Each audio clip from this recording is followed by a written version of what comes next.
Hi friends, ఈ వీడియోలో మనం టెట్ పేపర్ 2 ఇంగ్లీష్ సిలబస్ని ఒకసారి చూసేటువంటి ప్రయత్నం చేద్దాం.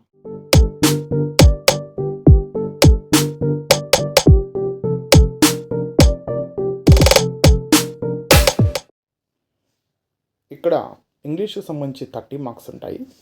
అయితే కాంటెంట్కి సంబంధించి 24 మార్క్స్ ఉంటాయి. మిగిలినటువంటి 6 మార్క్స్ ఏమో ఇంగ్లీష్ మెథడాలజీ మీద ఉంటాయి.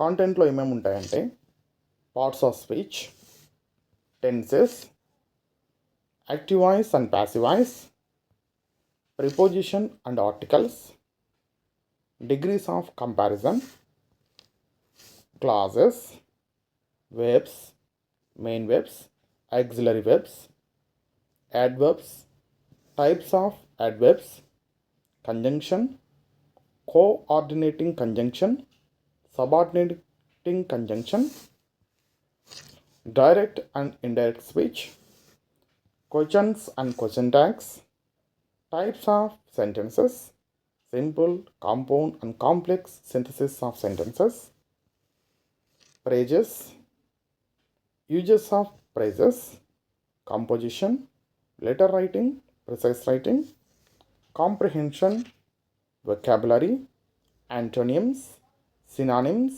and spellings, meaning of idiomatic expressions, correction of sentences, sequencing of sentences in the given paragraph, error identification within a sentence. ఇది సిలబస్. వీటిని మన ఛానల్లో వీలైనప్పుడల్లా ఒక్కొక్కదాన్ని వివరంగా అర్థం చేసుకునేటువంటి ప్రయత్నం చేద్దాం.